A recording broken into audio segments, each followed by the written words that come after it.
Hello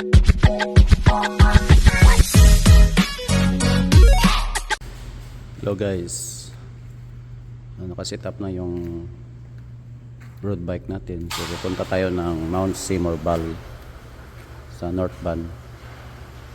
So yan lang po yung bike rack ko. Meron siyang strap kasi mas mura, kasi papagawa ka pa ng hitches niyan kung gusto mo talaga yung heavy duty. Pero mga ganyan, practical na yan. So see you guys, let's go.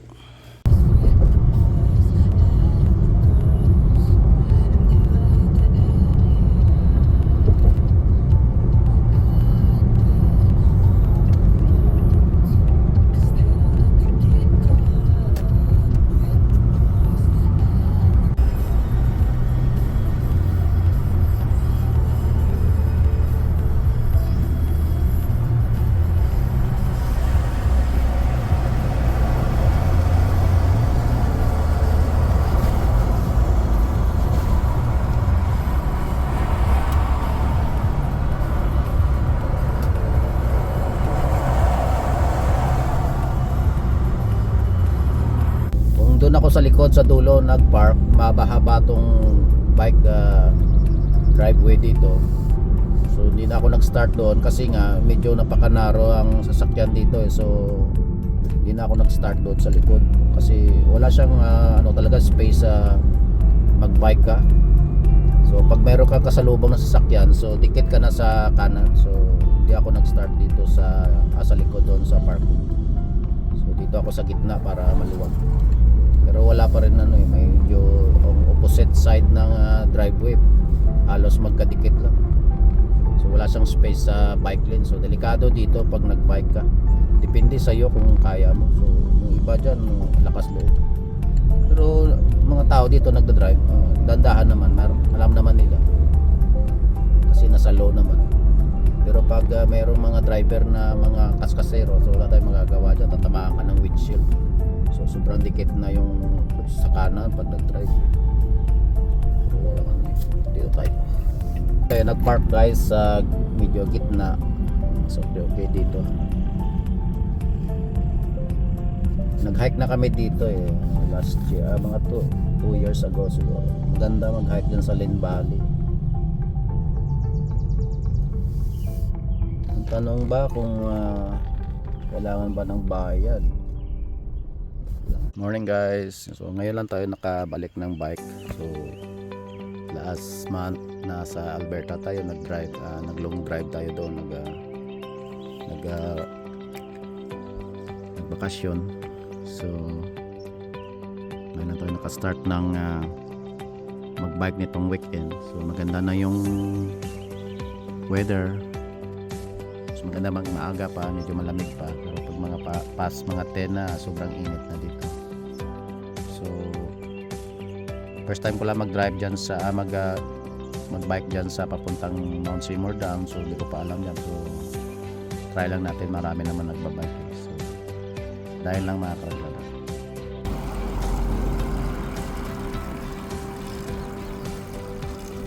So starting tayo dito guys sa Seymour Capilano Filtration Plant. So saan dito tayo nakapark. So sundin lang natin yung ibang cyclist kasi hindi ko pa alam. Let's go guys.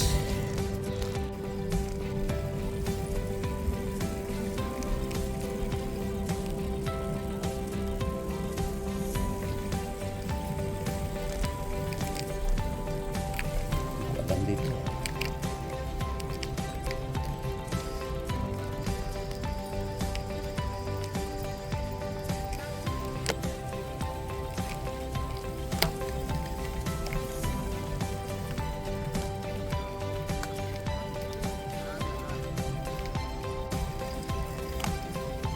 Ito na po guys, siguro yung puntang dam. Punta po rakyatin. Ngayon lang ako nakapag-bike kasi nga nag-road trip kami papuntang Alberta bago lumabas yung wildfire. Buti naman nakabalik kami after a week. Kung nag-extend pa kami, hindi na maganda yung mga views sa Camp Nor.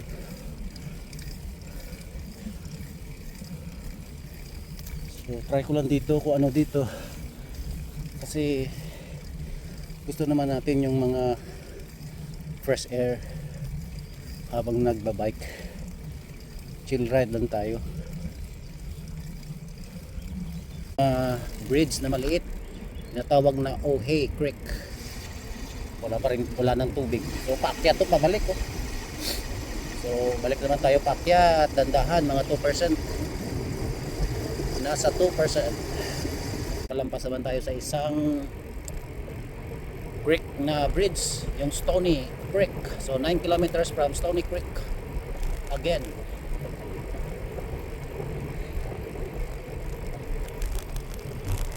So hanggang dito lang yung pavement. So mag-hike ka talaga papunta ng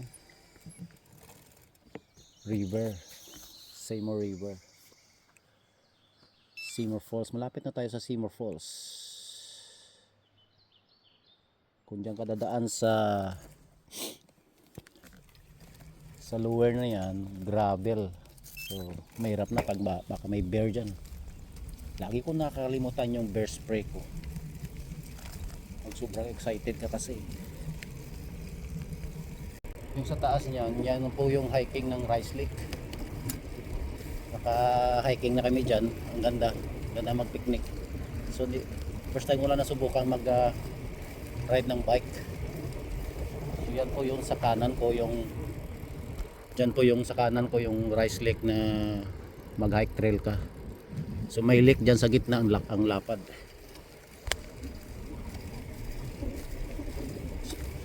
So dito tayo sa may dam. Ano? Morning.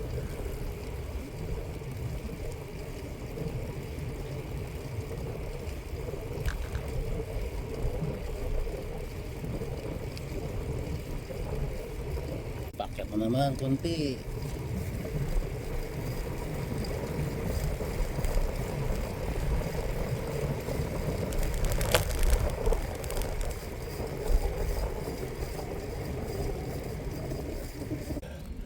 Hinihingal na ako ah. Pahaba kasi yung paakyat eh.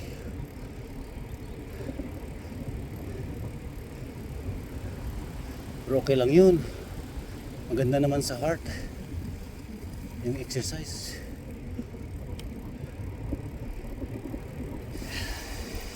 So dito yung tinatawag na balloon picnic area. So naka 6 na tayo kilometers from the parkid. Nandito tayo sa maliit na bridge. So wala nang gaanong tubig dito. Kasi yung malapit dito na mountain na mga Resuming ski ride. resort, yung mga ice nagmelted na. So ubos na lahat. Doon na lang sa Maylin Valley, Capilano meron tubig, pero dito sa Rice Lake wala. So padayon lang mga karangkada.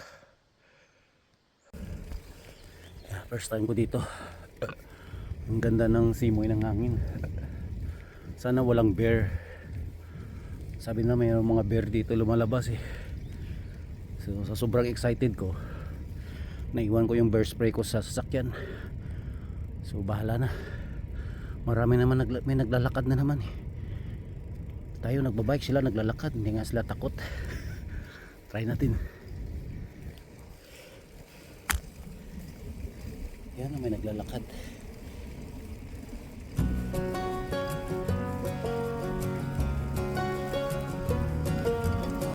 Nandito na tayo guys sa Seymour Mountain Dam.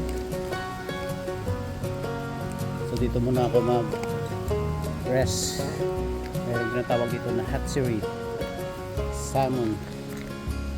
So from the start sa parking lot natin naka 12 kilometers point 51 tayo na ride papunta ng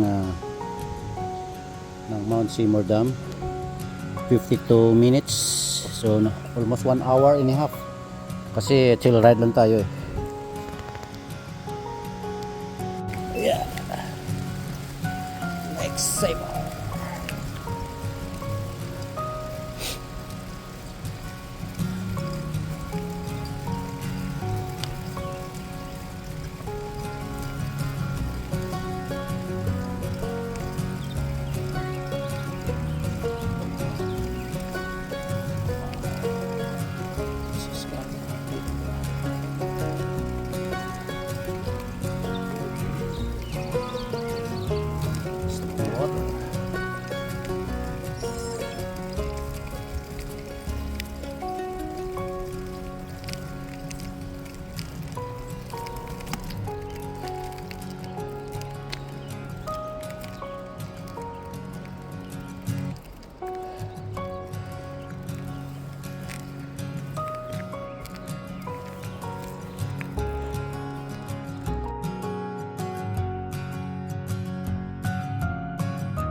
Yan po guys, yung dam nila wala ng halos tubig.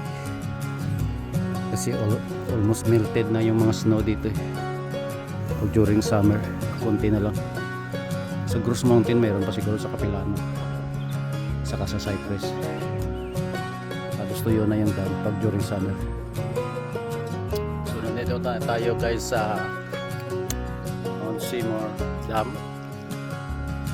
Unang pala ito, restricted area. Alak meron silang refreshment restaurant para sa nagbabayad para makapag refuel.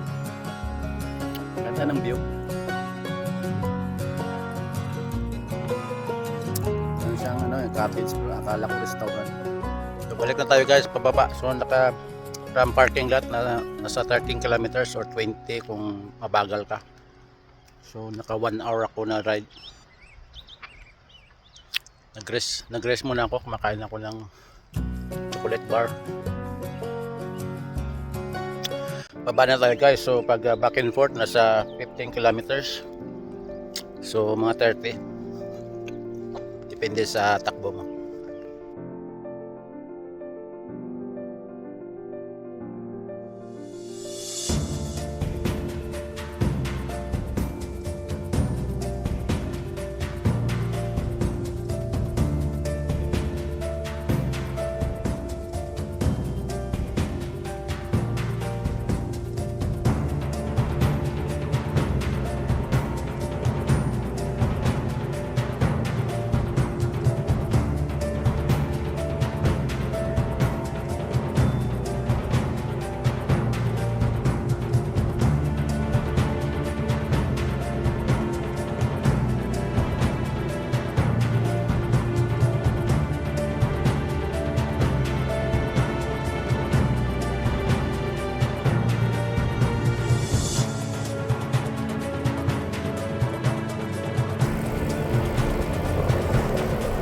Ito yung diesel na pahaba, nasa 5%.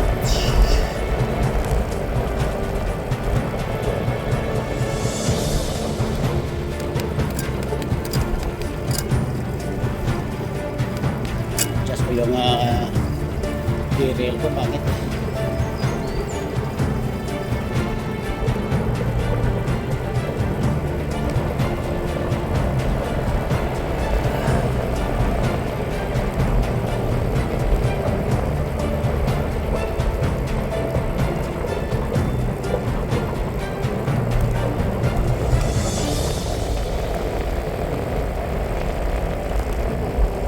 Under the moony sky.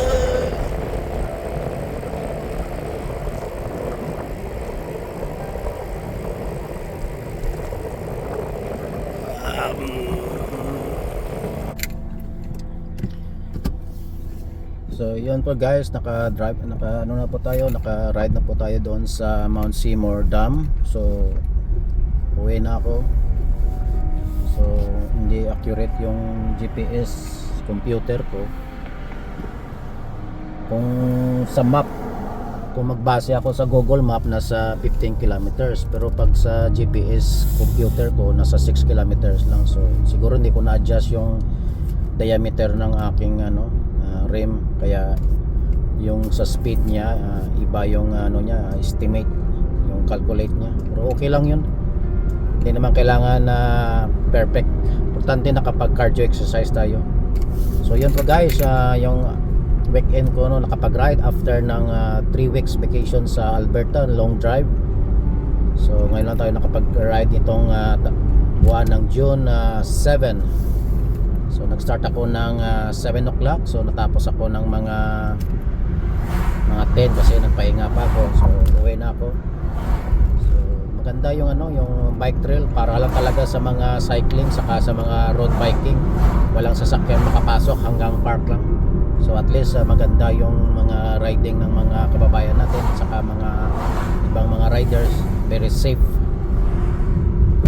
Maganda yung simoy ng hangin kahit mainit na, summer na dito, starting ng June. So maganda yung panahon. So dahil lang mga karangkada, lagi kong pinapaalala sa inyo, huwag tayong magyabang sa daan, lagi po tayong mag-ingat at lagi nating iwasan yung mga road race sa daan. Madayon lang mga karangkada.